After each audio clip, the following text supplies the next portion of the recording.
Cô hãy ra khỏi đây và tránh xa con trai tôi. Vâng, con chào hai bác, con đi ạ.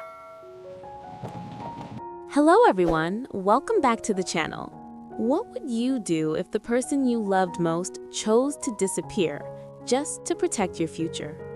This is the heartbreaking story of CEO Quan and Tieu Lac, a love tested by family expectations, social status, and painful sacrifice.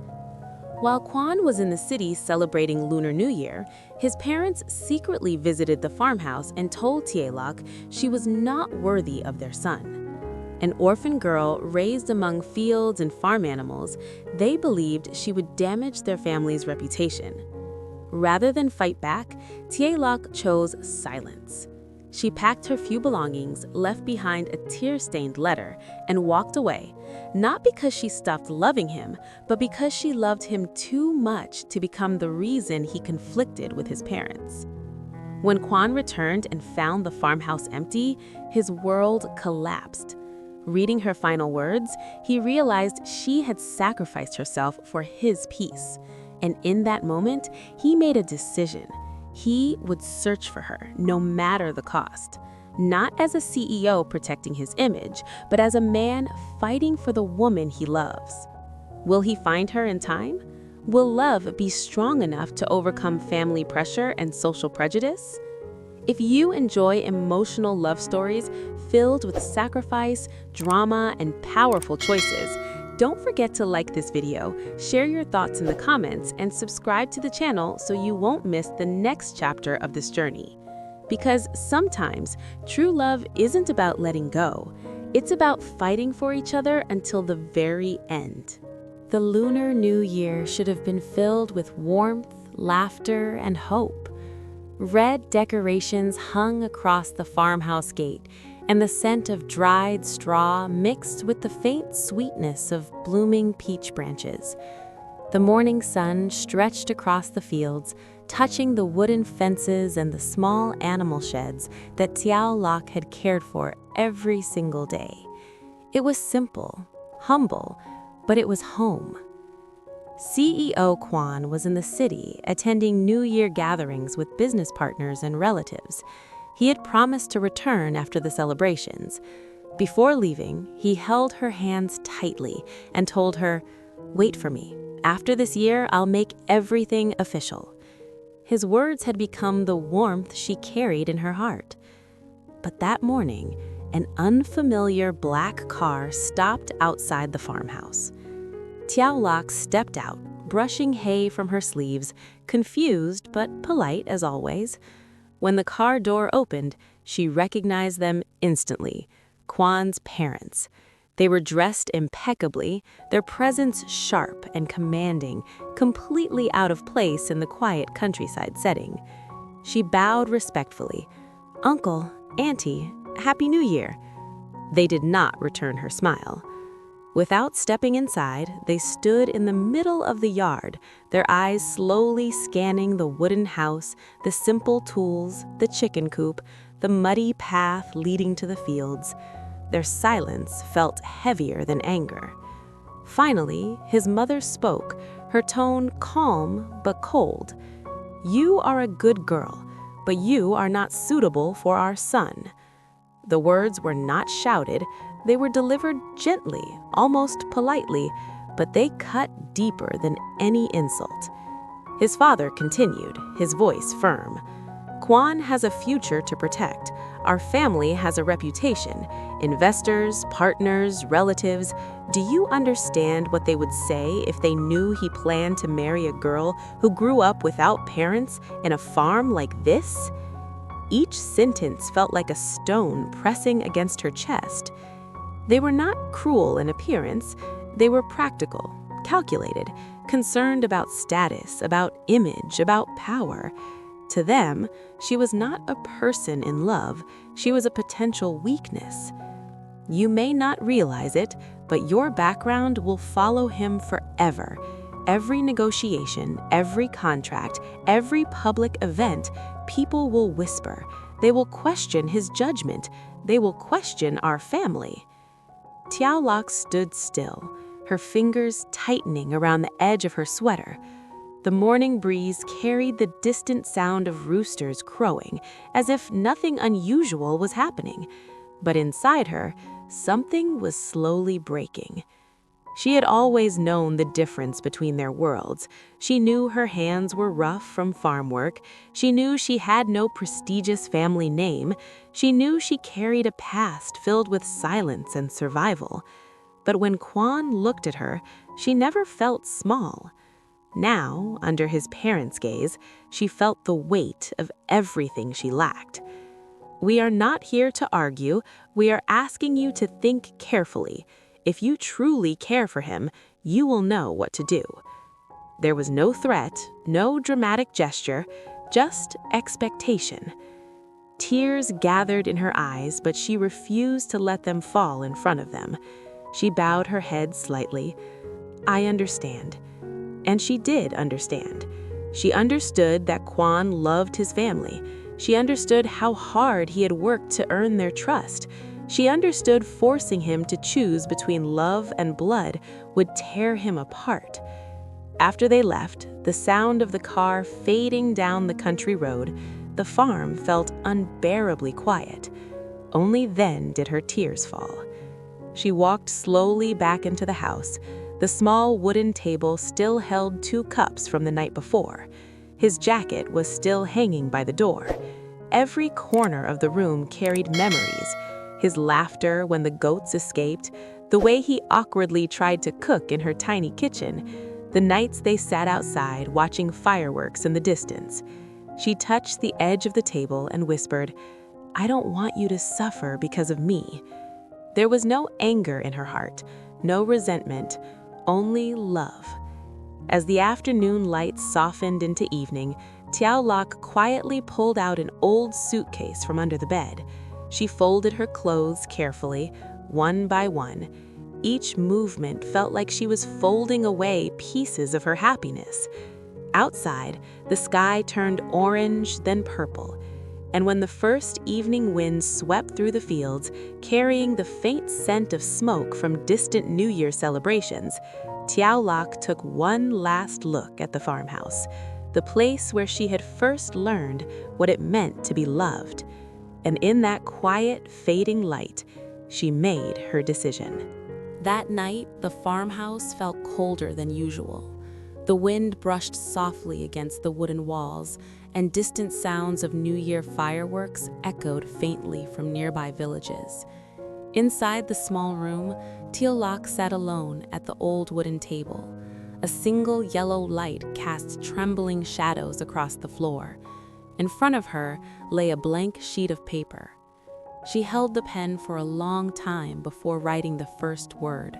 Her hands trembled, not because she doubted her love, but because she knew she was about to walk away from it. Quan. Just writing his name made her vision blur with tears. She paused, pressing her lips together to steady herself. Then slowly, carefully, she continued. She wrote that loving him had been the most beautiful thing that ever happened in her life. Before him, her world had been small.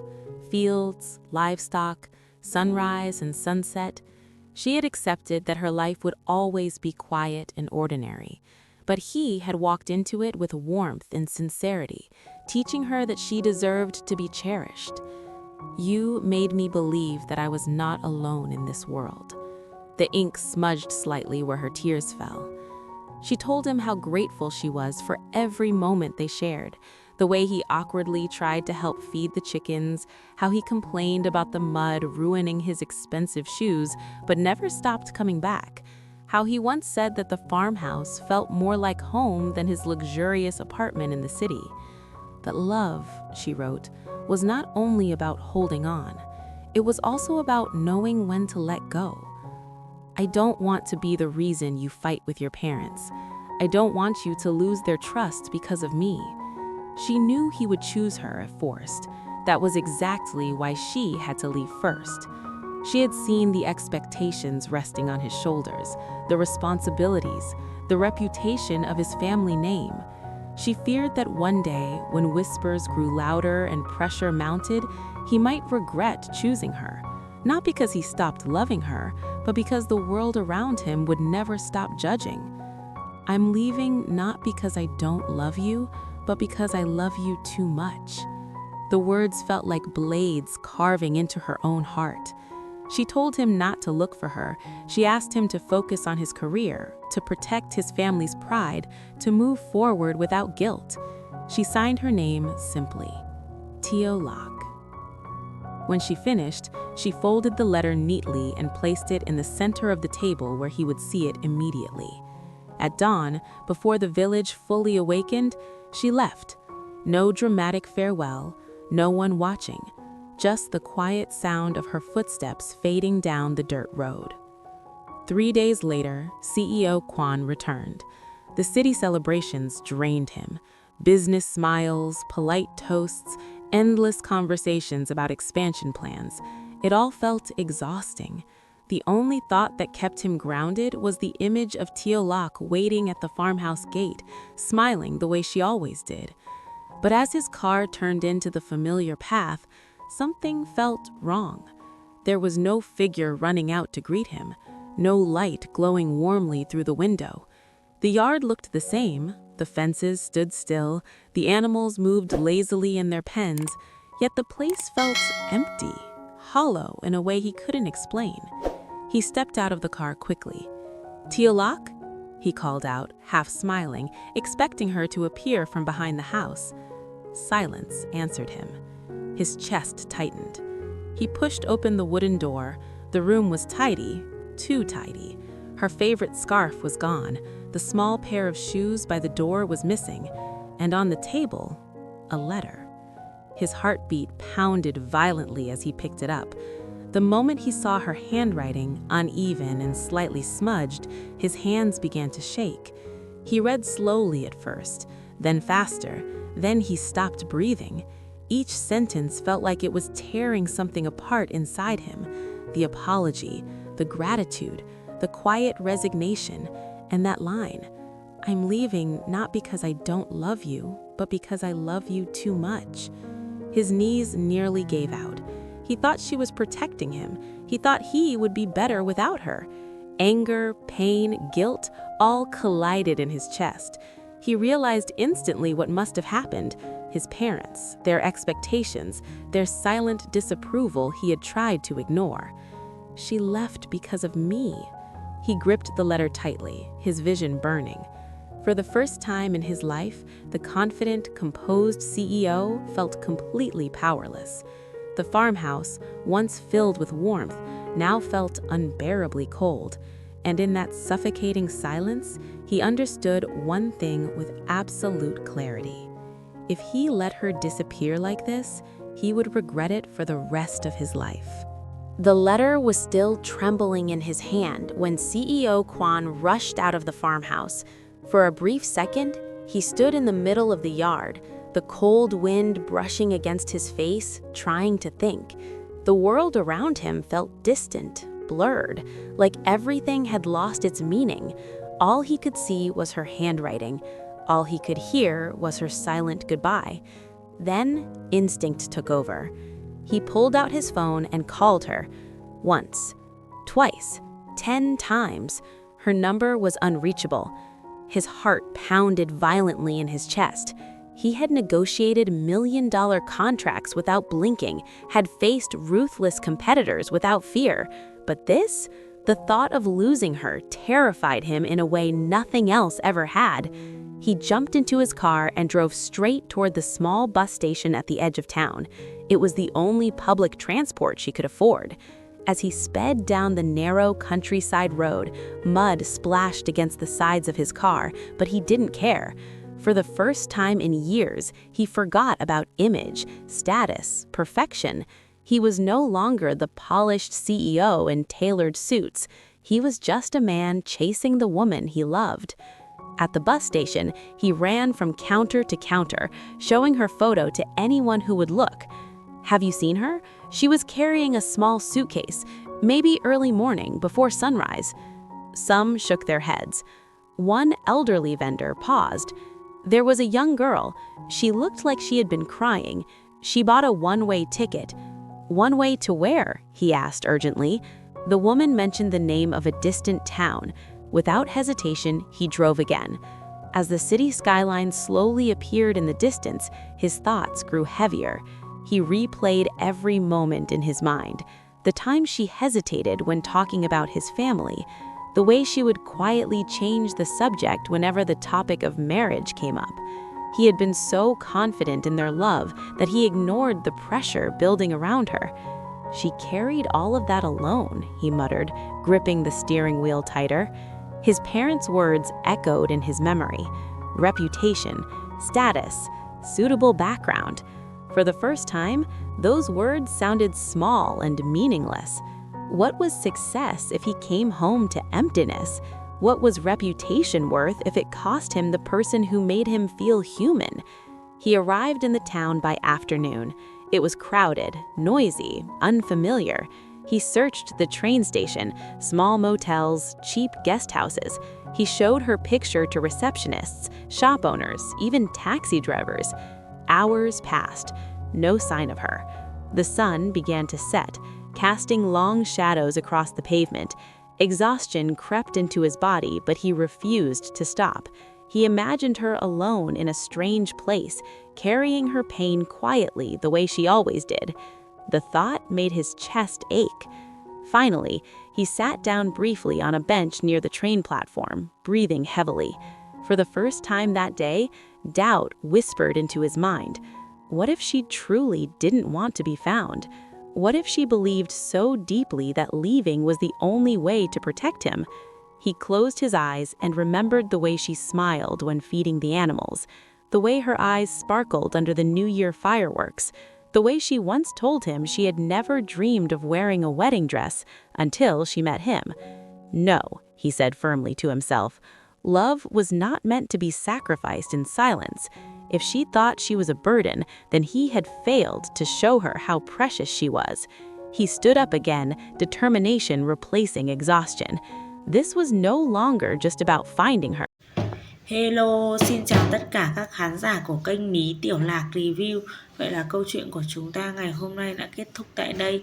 Trong câu chuyện của chúng ta ngày hôm nay đã kể về nội dung đó chính là việc bố mẹ của vị CEO trẻ đã đến nông trại của Tiểu Lạc và họ đã nhân lúc CEO không có tại nông trại và họ đã đuổi Tiểu Lạc ra khỏi nhà.